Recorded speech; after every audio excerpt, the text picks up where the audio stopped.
ইমান অনেক বড় দৌলত। ইমানের মতো দৌলত পৃথিবীতে আল্লাহ আর কিছু দেন নাই।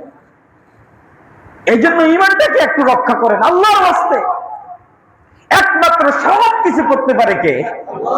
আল্লাহ ছাড়া কেউ কিছুই করতে পারে না আল্লাহর হুকুম ছাড়া। হাদিসটা আপনারা জানেন না?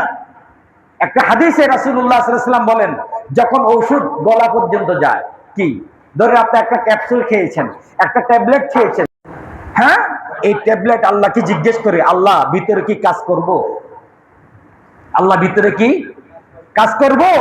আল্লাহর হুকুম যদি হয় এই ঔষধ মানুষের কাজ করে, আল্লাহর হুকুম যদি না হয় এই ঔষধ ভিতরে কোনো কাজ করে না। ওষুধের কোনো ক্ষমতা নেই আপনাকে সুস্থতা দেওয়ার। সুস্থতা দেওয়ার একমাত্র মালিককে।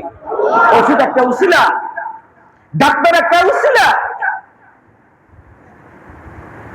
এই ঈমানটা নিয়ে যেন মৃত্যুবরণ করতে পারে। প্রিয় ভাইরা, প্রিয় ভাইরা, আল্লাহর জন্য উম্মতেনা বন্ধ করুন, উম্মতেনা বন্ধ করুন। আপনারা বলেন সব জায়গায় হুজুরা ইসলাম আনে কেন? আরে ভাই, ইসলাম তো সব জায়গায় আছে। ইসলাম তো পরিপূর্ণ জীবন বিধান।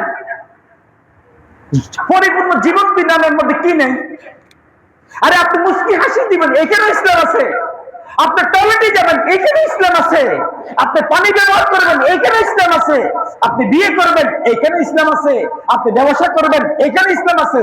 আপনি শরীর চর্চা করবেন, এখানেও ইসলাম আছে। আপনি এক্সারসাইজ করবেন, এখানেও ইসলাম আছে। ইসলাম সব জায়গায় আছে, তো কেন ইসলামের কথা সব জায়গায় বলা হবে না?